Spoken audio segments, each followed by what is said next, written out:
Hey everyone, this is my first video in this channel, and I've got two real stories to share with you. These are not urban legends, not creepypasta, and not made-up scenarios. They're things that actually happened to real people. As always, these are the kinds of stories that start normally, until something feels slightly off.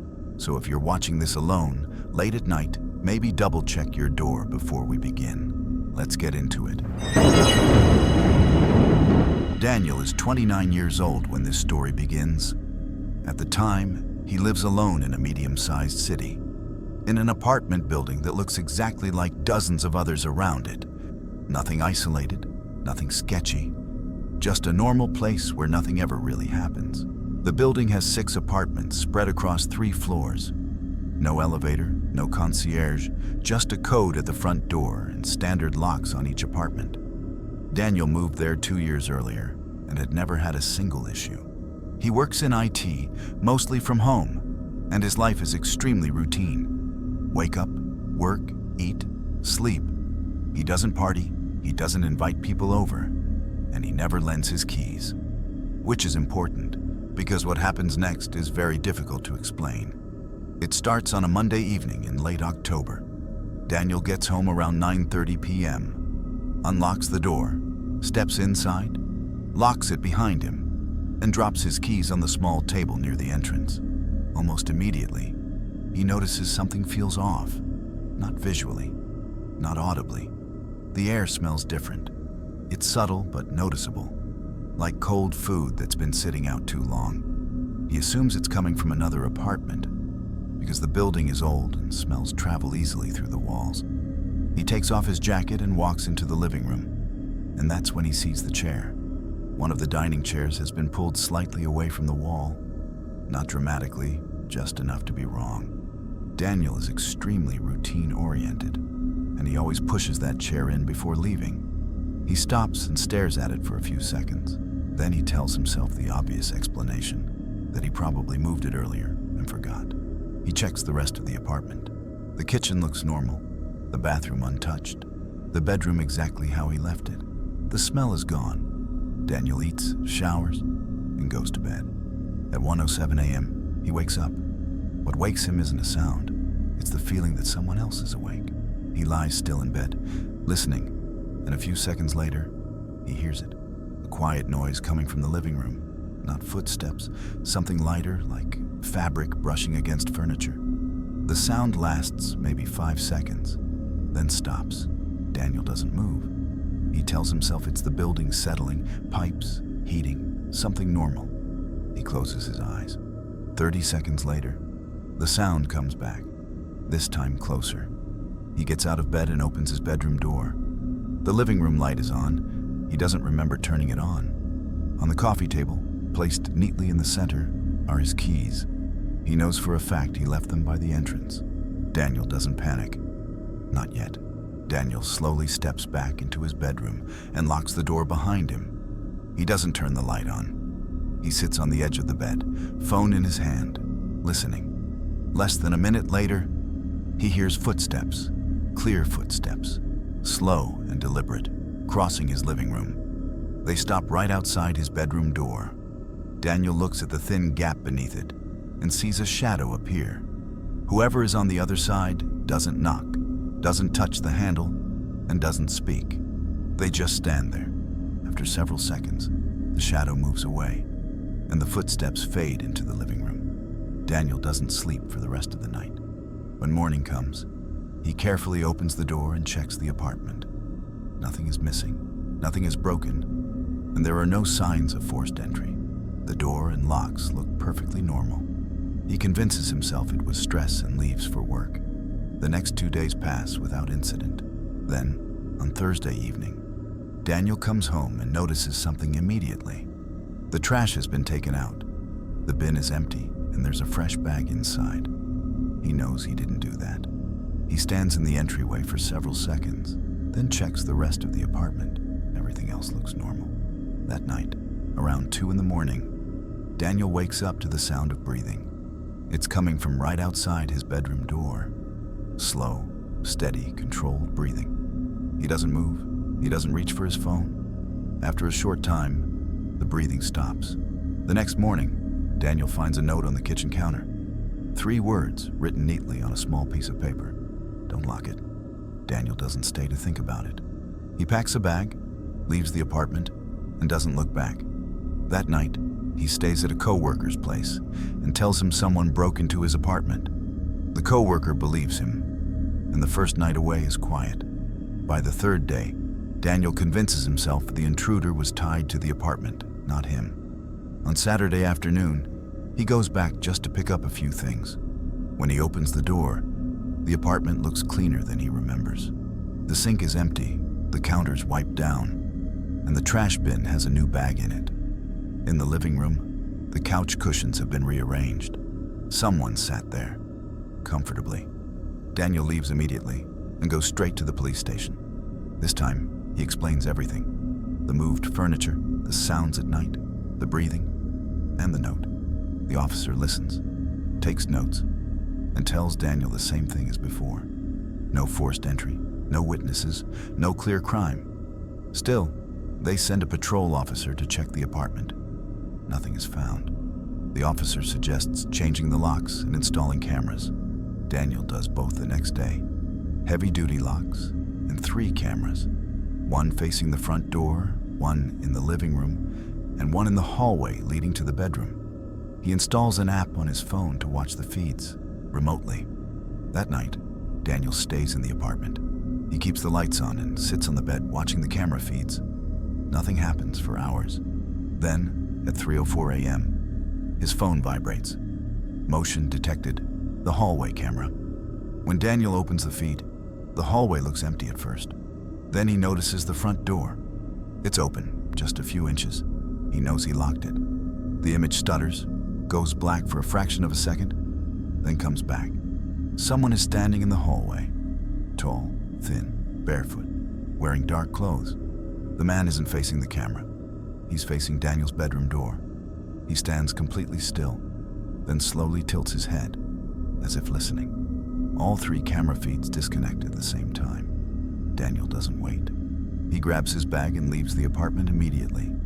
Daniel drives across the city without a destination in mind. He doesn't stop until he reaches a hotel on the other side of town. He pays in cash, gives a fake name, and goes straight to his room. That night, nothing happens. No noises, no messages, no feeling of being watched. The second night is the same. By the 3rd night, Daniel starts to relax, just a little. He tells himself the intruder was tied to the apartment, not to him. That changing locations was enough. At 1:46 a.m., his phone lights up. Unknown number, it's a photo. The image shows the hallway of the hotel. His door is clearly visible, centered in the frame. The photo is taken from directly in front of it. A message follows immediately. "You move a lot." Daniel sits up in bed. His heart starts racing. Before he can react, another message arrives. "You still lock doors?" At that exact moment, someone touches the handle. Not violently, not desperately. Carefully, testing it. The handle moves slightly, then stops. There's a pause, then a knock. Slow, controlled. One knock, then another. A voice speaks through the door. Calm, low, almost friendly. "I just want to stand inside again." Daniel doesn't answer. He doesn't move.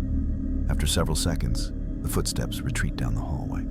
The next morning, Daniel speaks to hotel security. They check the cameras. There's no footage of anyone approaching his room. No one on that floor at that time. Nothing out of place. Daniel leaves the hotel immediately. He doesn't go back to friends. He doesn't go back to work. He rents a small studio apartment under his brother's name in a different part of the city. New building, secure entrance. Cameras in every hallway. For almost 2 weeks, nothing happens. Daniel starts sleeping again. Not deeply, but enough. Then one evening, he comes home and smells it. Cold food. The same smell as the first apartment. On his desk, there's a notebook he's never seen before. It's open. Inside, only 1 sentence is written. "I like it better when you're asleep." Daniel never stays in that apartment again. Months later, police arrest a man during a routine patrol. He's found inside an apartment that isn't his. The owner is on vacation. Inside the man's backpack, officers find spare clothes, food containers, copied keys, and dozens of handwritten notes. Addresses, floor numbers, daily routines, sleep schedules. One page has Daniel's name on it, his old address. Underneath, a single line. Locks make it boring. The man escapes custody weeks later during a hospital transfer. He's never found. Years pass. Daniel moves constantly. New cities, new jobs, new buildings. He never stays anywhere long enough to feel settled. He never sleeps deeply. He never leaves doors unlocked. Because some people don't break into homes to steal. They break in to belong. That concludes our first story. You might want to double-check your doors tonight, just in case. Mark is 24 years old when this happens. At the time, he's a student, living in a shared apartment on the outskirts of a large city. Nothing fancy, nothing isolated. The apartment is on the ground floor, with 3 bedrooms, a shared kitchen, and a small living room. Mark lives with 2 other people, both students as well. They don't know each other very well. They found the apartment online, moved in around the same time. Everyone keeps to themselves. Mark works nights at a bar, 3 to 4 times a week. He usually gets home late, between 2 and 4 a.m., which means most nights, when he gets back, the apartment is silent. That's normal. What's not normal is what starts happening a few weeks after he moves in. The first thing Mark notices is the door. Not broken, not forced, just unlocked. He's sure he locked it when he left for work. He always does. The first time it happens, he assumes one of his roommates came home after him. The second time, he asks them. Both say no. They swear they always lock the door. Mark lets it go. A few days later, something else happens. He comes home from work and notices the light in the kitchen is on. No one is there. Again, he assumes it's a roommate. But when he asks the next day, both deny it. They start joking about it. Maybe the apartment is haunted. Maybe they're all tired. The jokes stop when food starts disappearing. Not entire meals, small things. Slices of bread, cheese, leftovers.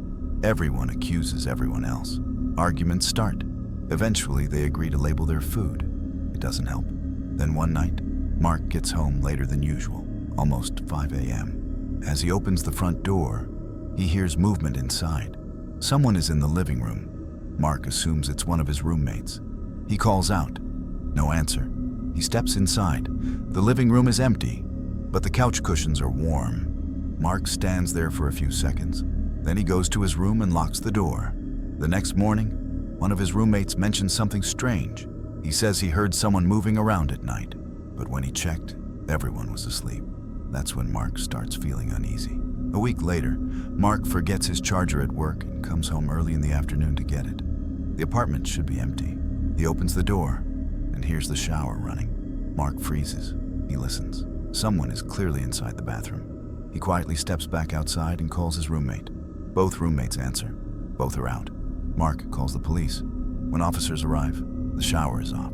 The apartment is empty. Nothing is stolen. No forced entry. But in the bathroom trash, they find a used towel, one that doesn't belong to any of them. After that, the landlord changes the locks. For a while, things calm down.